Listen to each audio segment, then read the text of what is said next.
Wherever I go, when people find out I'm a chess guy, a tidal wave of questions immediately crashes down on my head. They ask if I ever had communications with Bobby Fischer. Yes, I've dealt with him.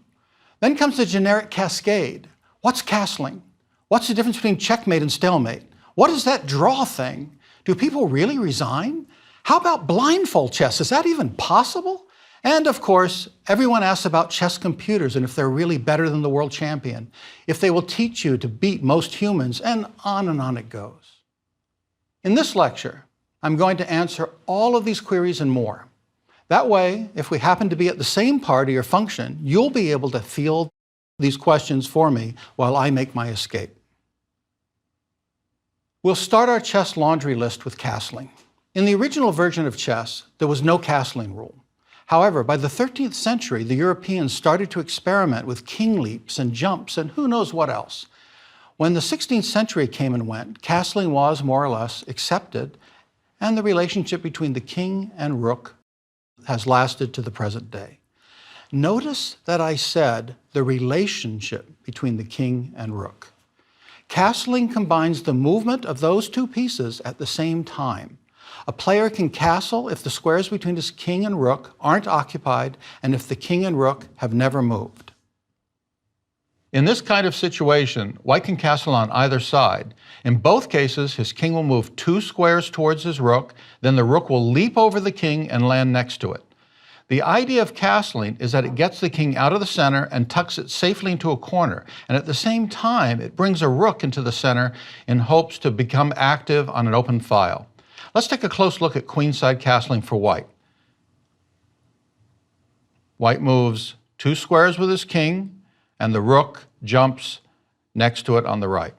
Now, kingside castling is the same thing. You just move 2 squares with the king, just like you did with the other one, and the rook jumps over in that situation.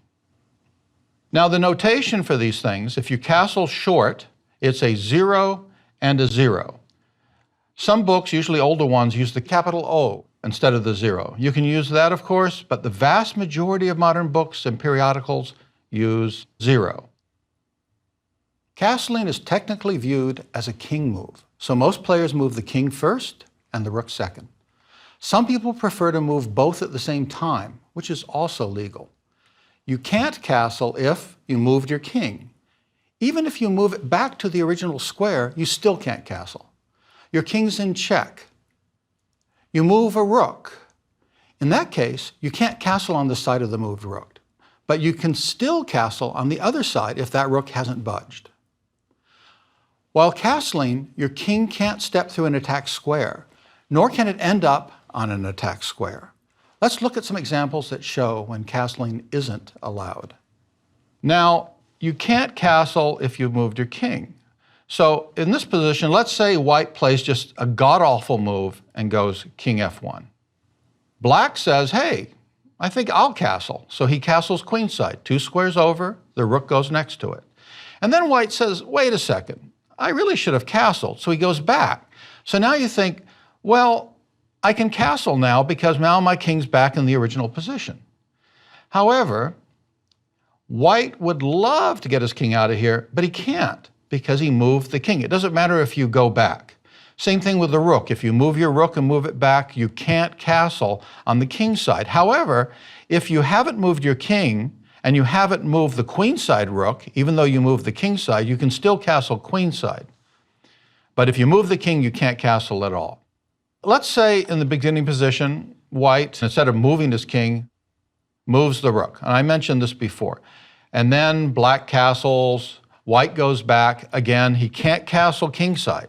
He's moved the rook, but the king hasn't moved yet. So can he castle queenside? No. The problem is that this rook now is hitting that square. You can't move your king through an attack square.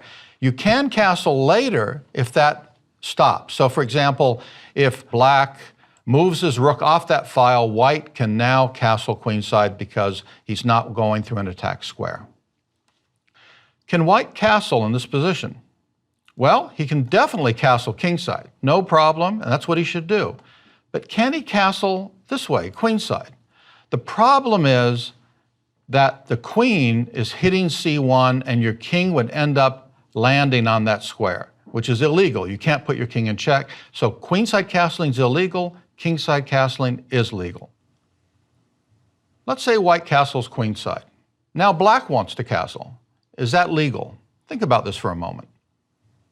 The fact is he can't. He can't castle queenside because white's rook is hitting that square.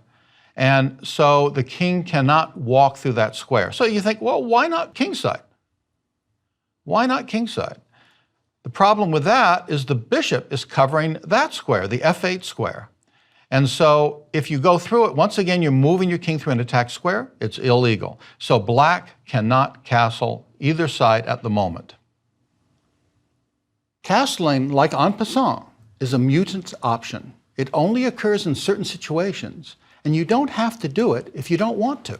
However, it's actually very important. And as this course continues, I'll insist you castle as quickly as possible. So go over the castling material many times. Before you know it, you'll find that it's simple and actually fun to do. You just learned how to castle, and you also learned how to write castling down in chess notation. Since these are the last notation abbreviations you'll need to know, writing chess notes or writing a game score, we'll tie all of them up with a list that shows all the different notation symbols. However, there are a few notation symbols that are used constantly and are only found in books, magazines, or online articles. You don't want to use these if you're playing in a game and writing down your score. Nevertheless, you do want to understand them, since they are all over the place and they give you some very useful information. These abbreviations tell the reader if a move is good, bad, or something else, and I'll add them to our list. Like the plus and EP, these new symbols go at the end of the move. Check, of course, is a plus sign. EP means en passant. Castling is used with a 0-0. Castling queenside, on the other side of the board, 3-0, 0-0-0. An X, as we know, is a capture. A bad move is a question mark. A dubious move is question mark, exclamation mark. A terrible move, a blunder, is 2 question marks, and a brilliant move is 2 exclamation marks. Since we are discussing the king, I think it's time to address the difference between checkmate and stalemate. Over the years, I've run into a lot of people who are also confused by this. Checkmate, stalemate. Are they the same thing? Most people, even those who don't play chess, equate checkmate with immediate victory. True, but it doesn't tell us what it is. Checkmate occurs when you are attacking the enemy king, which means he's in check, and your opponent has no way to get out of the check. Here's a basic checkmate.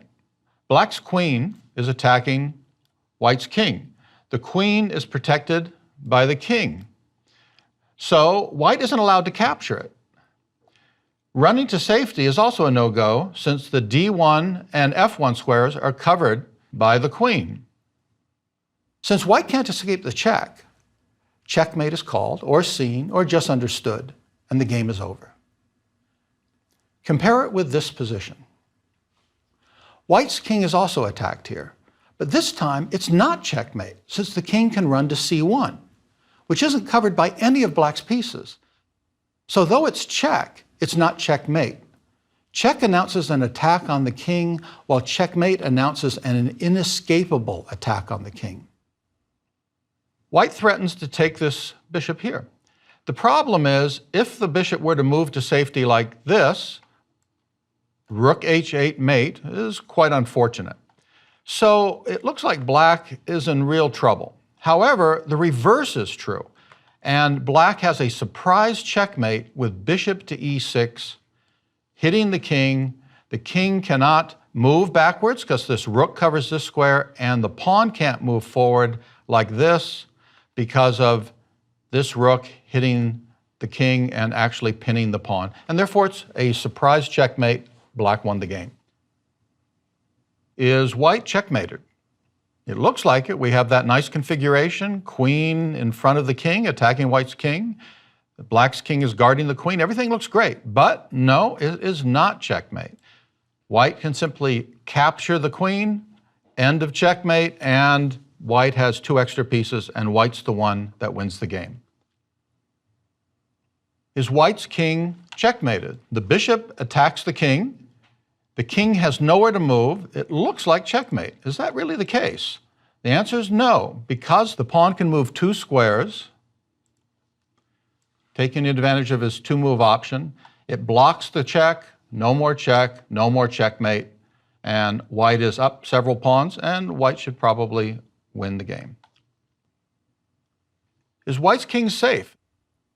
Certainly looks like it. He's in the middle of the board, nothing seems to be threatening him, but that's not the case. After knight c3, it's mate. The king is attacked by the knight. He can't go back to this square because the knight controls that square.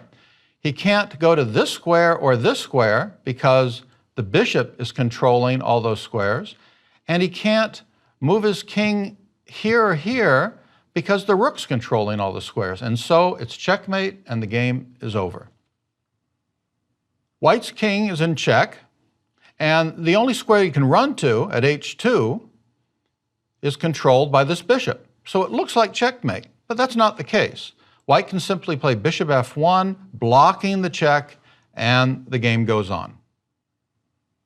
I decided to end our is it or is it not checkmate puzzles with a really tough one. I think a lot of people won't solve this, but the real point is that it will remind you of something important when you see the solution. Is white going to get checkmated? He's in check. Is he going to survive or is he dead? The answer is he will be checkmated. Now, many of you probably thought, well, it's not checkmate because we have that 2-move option. So after d4, he's blocked and everything's cool. But you forgot about the en passant rule, which allows pawn takes pawn, and suddenly there's that check again, and this time there's nothing to block it, and it is checkmate. It's clear what a checkmate is. But what about a stalemate? Take a close look at the following position. White can checkmate easily here with queen e2 check, king over to c1, queen c2 check, and that's mate. However, what about queen e3? Now, white simply threatens queen to d2 mate. Is that a good move? Well, it's actually terrible because what he's done is he's stalemated the king. The king can't move anywhere. The king can't move to any of these squares because the queen controls all of them. Notice this. In the meantime, this square is controlled by the king. Therefore, the king cannot legally move into check. You can't force him to. And the game is a draw by stalemate. Our previous example was a simple one, with black having a lone king on the board. But is a stalemate possible if the board is filled with multiple pieces? White is way ahead in material, and black can resign with a clear conscience. However, he decided to wait for white's move since he had prepared a little trap. Oddly, every legal move white makes wins, with one exception. White allows greed to win out over logic, and by doing so, tosses his victory away. He takes the bishop, a horrendously bad move. Though black has many pieces, nothing can move. Notice the knight cannot take its own pawn, can't take this pawn. These pawns can't move. None of the pawns can move. The king isn't allowed to move to h7, and it's not allowed to move to g8 because this bishop controls the square, and therefore it's a stalemate and a draw. A stalemate is seen from time to time, but most draws occur when one side offers peace. Imagine you are black and you're facing this rather boring position. It's white to move and the position is dead even. Both sides control an open file, material is equal, and both kings are safe. White shrugs his shoulders, plays rook d2, and says, I offer a draw. In a tournament setting, that's the correct way to make the offer. You make a move, offer the draw, and only then press the button on your clock, which stops your clock and starts your opponent's. Now, since white has just made a draw offer, you sit back and decide what to do. taking as much time as you want, though you have to be careful that your time doesn't run out, since white would claim a win due to time forfeit.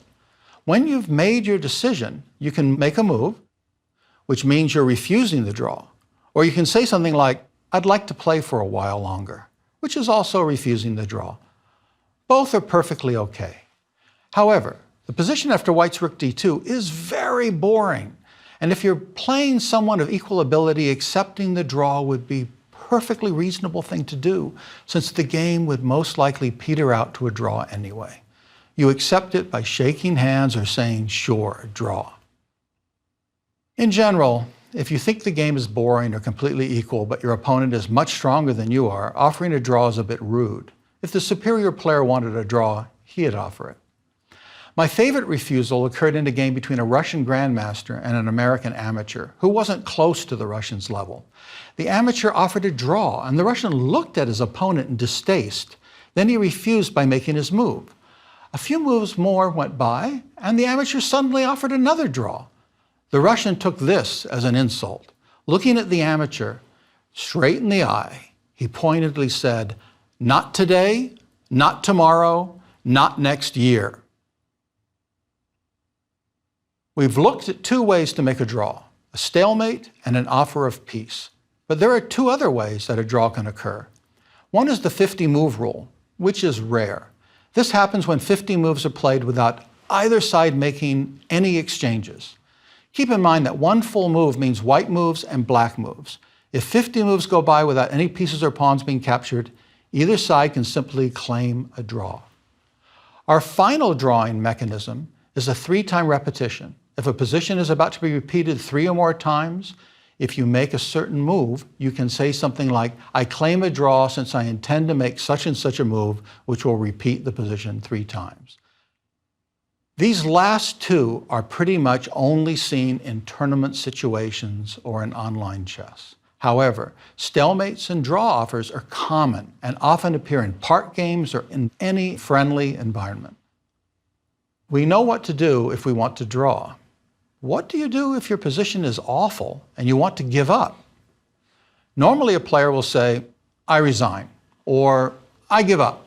And sometimes a player will signal his resignation by reaching over, tipping his king, or reaching out and giving his opponent a congratulatory handshake.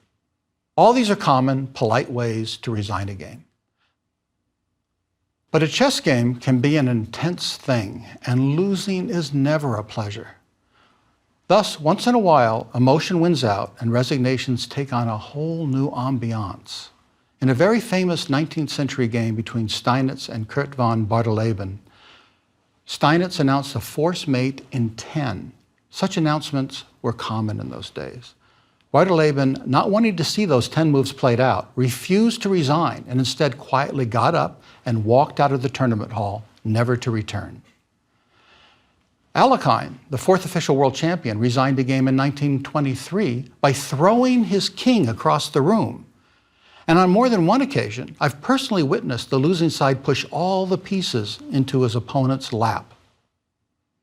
In chess, there's a touch move rule. You touch it, you move it. The same holds true for an enemy piece. You touch it, you have to capture it. That might not sound so bad, but this position should make you do an about face. Black has just attacked white's knight with his pawn. Not wanting to lose the piece, white has to decide, how do I deal with this? Knight d5 would be a very normal move in this position. And that would be met by bishop e6. And black decided, okay, both sides, it's just a game, no big deal. However, white was thinking, what about queen d5, which threatens not only the queen, but also a back-rank checkmate. So this was the move that white really got into. White was thinking, this is what I want to do. I want to do this. And black, of course, noticed this, and he was really worried about it, and he became obsessed by this move. And so in the game, he decided, well, if he does that, I actually have a way out after queen d5. I can play queen takes, knight takes, and he looks at this variation, knight takes, bishop d7, the saving move. And after this, it's even, and the game would be a draw. And so he was happy. He said, all right, there's no big deal. So, expecting queen d5, he was all ready to do that variation. However, white played knight d5 instead. And in his mind, white was going to play queen d5. So the first move in the queen d5 thing would be queen takes queen. But there's not a queen there, it's the knight. And now, suddenly, he realized what he had to do was touch move, and he touches the queen, and he has to accept it. Now, even if he didn't make this move physically, just the fact that he reached out perhaps to capture it and touched the knight, he'd have no choice but to capture it. So he actually hasn't made the move. He just touched the knight to capture it, and then he realized he thought it was the queen. And so what happens is that you have to take it. He resigned, and that's the touch move rule. You touch it, you have to take it. I said purposely touching the knight, since if you touch a piece, yours or the opponent's, by accident, and didn't intend to touch whatever it was you touched, then all is okay. No harm, no foul. This is commonly seen when a player reaches across the board to make a move and his arm hits a piece and knocks it over. Just smile and say sorry and place the piece back where it was. A great, somewhat haywire example occurred in a tournament game played between two German amateurs. It was white's move, we'll call him Klaus, and he was having a great time. He had an excellent position. He had a hot, delicious cup of coffee on the table by the board. He had his favorite swizzle stick sitting by his coffee and ready for use. And life was good.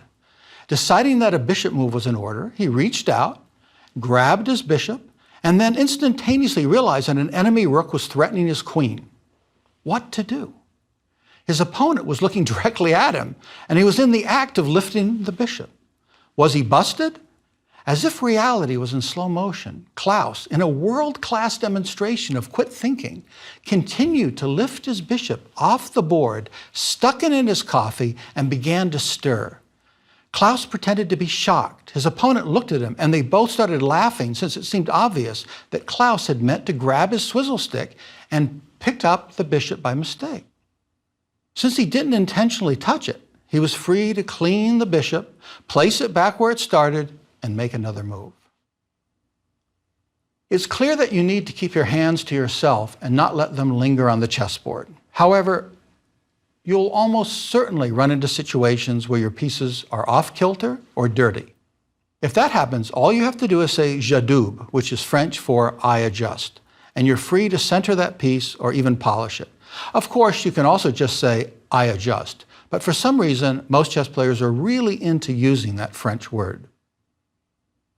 Some people think that all you need to play chess is a board and pieces, and that's true. In fact, a lot of chess fanatics carry around their roll-up board and plastic pieces in a bag or case everywhere they go. However, there is one other thing that goes everywhere their set and pieces go, and that's a chess clock. Chess clocks didn't exist in the first half of the 1800s, but as chess became increasingly popular and more tournaments and matches appeared, the need for some sort of timing device became clear. For example, in 1843, Howard Staunton and Pierre Saint-Amant played a game that lasted 14.5 hours, and spectators and players alike realized that this kind of thing was more of a test of physical endurance than chess skills. Another problem with the lack of a chess timer was demonstrated in a game Paul Morphy versus Louis Paulson. Morphy used 1 hour total for a whole game, while Paulson used 11. In fact, it got to the point where Morphy dreaded playing Paulson, who was well known as a time guzzler. In my view, the Morphy versus Paulson highlight is when Paulson went into one of his never-ending thinks. After many hours went by, Morphy, who was always extremely polite, couldn't take it anymore and asked, "Do you think I can expect a move from you anytime soon?" Paulson looked up in surprise and replied, "Is it my move? I thought it was your move." Due to nightmare tales like these, hourglasses, also known as sand glasses, were used in tournaments from 1861 to 1875, but they didn't prove very accurate, and eventually anything involving sand was phased out. People kept experimenting, of course, dual watches being one idea, Finally, in 1883, a real chess clock was created, and over time the design was refined, and chess clocks became a must-have tool in every chess event. Of course, you don't need to buy a chess clock if you're just playing a friend. But remember what happened to poor Morphy, and you might change your mind. Nowadays, chess clocks are digital, and there are all kinds of time limits that can be used. Speed demons love bullet chess, which means both players have only 1 minute for the whole game. Indeed, some players only enjoy quick time controls, like 3 minutes each or 5, while others are more into seeking the truth of every move by using slow time controls, like 1 hour and 30 minutes each for 40 moves, followed by another 60 minutes for the rest of the game, which is fairly common in the US, or 90 minutes for 40 moves, followed by an extra 30 minutes for the rest of the game, which is commonly used internationally. There are also increments and delays and sudden death, but it's not important if you aren't playing in a tournament. 3 things that have captured the minds of the masses are simultaneous exhibitions, blindfold chess, which to many seems to be impossible, and chess computers, which have progressed from joke status to world domination. I'll address simultaneous exhibitions first. A simultaneous exhibition usually features a famous master competing against a large amount of opponents. The boards are, in the majority of cases, set up in a circular fashion, though sometimes 1 or 2 long tables will suffice, with the master inside and the opponents each sitting on their board on the outside. The opponent can only move when the master comes to his board. Then the master makes his move and continues on to the next opponent. This continues until all the games end or the sun goes nova. What makes a simultaneous exhibition so popular is it gives chess fans a rare opportunity to cross swords with a master, a grandmaster, even the world champion. In fact, because the master is playing so many games at once, the amateur has a real chance at beating his chess hero. I've played up to 85 games at once, but the world record dwarfs that. The Iranian grandmaster Maghami played 604 people at the same time, winning 580, drawing 16, and only losing 8. The whole event lasted 25 hours. Allow me to give you a bit of advice. If you're fortunate enough to play in a simultaneous exhibition against a really strong player, go all out for the win. That way you can frame your score sheet and show it to the envious chess friends and with pride, whether you won, lost, or drew. And by putting everything you have into that game, you'll learn something. The following tale shows you what you need to avoid. In 1988, world chess champion Garry Kasparov played a simultaneous exhibit against 6 of the strongest young players in the United States.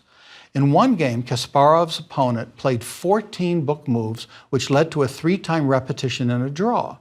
Kasparov was upset since he felt the young man, by copying a few opening moves and thereby not playing a real game, had, in Kasparov's words, missed the chance to play the world champion. The moral: try to win, play to the bitter end, and don't miss a rare opportunity to do battle with whatever chess Goliath you happen to be facing. Giving a simultaneous exhibition can be very tiring, but it's not overly difficult. But what about playing multiple opponents without being able to look at the boards? What about blindfold chess? In 1782, Francois-André Donnacon Philidor, who was by far the best player on earth at that time, shocked the world when he dared play 3 blindfold games at once in London. His opponents had full sight of their pieces while Philidor couldn't see anything. People all over the globe were beside themselves, and many begged him to never do it again, since such enormous stress would surely lead to insanity. The papers, of course, ran with it. One headline read, "A phenomenon in the history of man," and another said his achievement should be hoarded among the best examples of human memory till memory shall be no more. Very impressive. But the fact is that there are records of people in the Middle East playing several opponents while blindfolded as far back as the 7th century AD. But somehow, 18th century Europe had forgotten all about it. Nevertheless, after Philidor almost shook the earth off its axis, blindfold became extremely popular. The legendary American Paul Morphy played while blindfold 8 of the best players in Paris in 1858, winning 6 games and drawing 2. Joseph Blackburn played 16 games at once, and then the blindfold arms race began. Another American, Harry Nelson Pillsbury, played 20 at once. Even stranger is that before the 20-game record, he had played 15 chess games blindfold, and at the same time, 15 checker games blindfold. Alexander Alekhine was next, extending the record to 26, and shortly after that, 28. Richard Reti one-upped him with 29. Alekhine struck back with 32. George Koltanowski created a new record in 1937 by playing 34 games, which, by the way, took 13 hours. The official record now stands at 46 by a German gentleman named Mark Lang. He won 25, drew 19, and only lost 2 games. Fascinating stuff, but we're left with 2 questions. Is blindfold chess useful, and is it easy? Well, the folks in 1782 that thought blindfold would drive you insane have been proven wrong, so you don't have to worry about that. And it certainly can't hurt if you learn to play a full game without sight of the board. Quite a few people insist it helps your powers of calculation and gives you a greater grasp of the game as a whole. But in general, the people who excel in this form of chess have a special talent for it. The only time I did an official blindfold exhibition was in Seattle, with me wearing a blindfold and facing the wall. 3 opponents were sitting a distance away, and when one played a move, the referee would say something like, board 2, bishop e6. Then another player might move and say, board 1 played pawn to c4. When I was ready to move, I'd reply, board 2, knight d4, board 1, d takes c4. 2 things made this particularly difficult. One was that the whole thing was being televised live, so any error by me would create mass humiliation. The other was that if I called out an illegal move, I would be instantly forfeited. Fortunately, things turned out well, and I won all 3, but it was anything but easy. Humans are, in sport, science, and everything else, always trying to push the envelope. Chess masters play more and more opponents at the same time. Other chess masters blindfold themselves and challenge increasingly large numbers of people without sight of the board. But now chess players are facing a different challenge, and it's one that we can't win. The first chess-playing machines were extremely weak, and it gave all of us hope that chess would always be too complex for a computer. I was particularly pleased when in 1991, Marion Tinsley, by far the greatest checker player who ever lived, played a computer named Chinook, which was eating up one world-class human checker player after another. Tinsley's victory in that match was great news, since chess is massively deeper and more complex than checkers. I felt that a computer would never be able to fully understand the mega complexities of chess. After Chinook's defeat, chess and checker software took the brute force approach, meaning that instead of looking at these games in a strategic sense, they just calculated every possible move as quickly as they could. Chinook, churning away day by day, year by year, solved checkers in 2007, proving it's a forced draw. To do this, Chinook needed to go through 500 billion checker positions. That number blows my mind. However, a lowball figure for possible chess positions is 10 to the 120th power, which is far more than the number of all the atoms in the observable universe. So, until a whole new kind of technology appears, chess is never going to be solved. But even if it is, having a machine make 15 moves and then scream, mate in 2032 moves, human, won't mean anything to us. Actually, a much smaller version of this has already occurred, the creation of computer table bases, which has solved every possible endgame with 7 or less pieces. It's discovered wins in positions previously thought to be drawn, but some of the solutions are beyond human comprehension. It's also beyond computer comprehension, unless the machine sits there 24/7 for months and months until Eureka appears on its screen. In fact, there are certain endgame mates that take over 500 moves to prove from the initial endgame position. When I see things like this, I always laugh because we just take the machine's word for it. I imagine a chess computer thinking, they fell for it again. Those carbon life forms will believe anything. Nowadays, anyone can buy chess software, which is referred to as a chess engine, that will beat the best players in the world. In fact, there's a free app named Stockfish, which is available for the iPhone, iPad, and various Android devices. If you're bored and think, I have this desire to feel my ego getting shredded, then by all means play it. We're certainly inferior to our machine overlords, and this raises a question: why do we play chess anymore? The answer is self-evident. Why do people run when a car will zip by them? Why climb a mountain when a helicopter would take you there in safety and comfort? Why lift weights when a crane can, well, you get my point. To me, the real question is, can the use of a chess engine help you become a better player? Playing a chess engine can be useful if you understand that you'll be gutted by tactical tricks, and you play over the game once it's done so you can see what you missed. Doing this takes a thick skin, since getting drubbed isn't anyone's idea of a good time. You can also set your chess engine to a very low level where it will purposely give away some of its pieces. That can be quite useful, since your human opponents are also going to be giving away pieces. So training yourself to notice that kind of blunder is very important. Chess engines are extremely useful for chess professionals, since the pros have a solid foundation in all the aspects of chess. So they can figure out when the machine is on the right track and when it isn't. Chess pros tend to use them to see if they missed a tactical idea in a game they just played, and also for the study of openings, since at times the machines come up with something of great importance. Most people, though, step into a rabbit hole they don't fully understand, and instead of learning something, find that the computer has become a crutch which can't help them once a real game begins. So, by all means, get a chess engine. But be careful and use them for tactics training, practicing your openings, or a specific endgame. And after you set it for a lower level, use it to teach yourself to spot the blunders your chess engine will offer to you.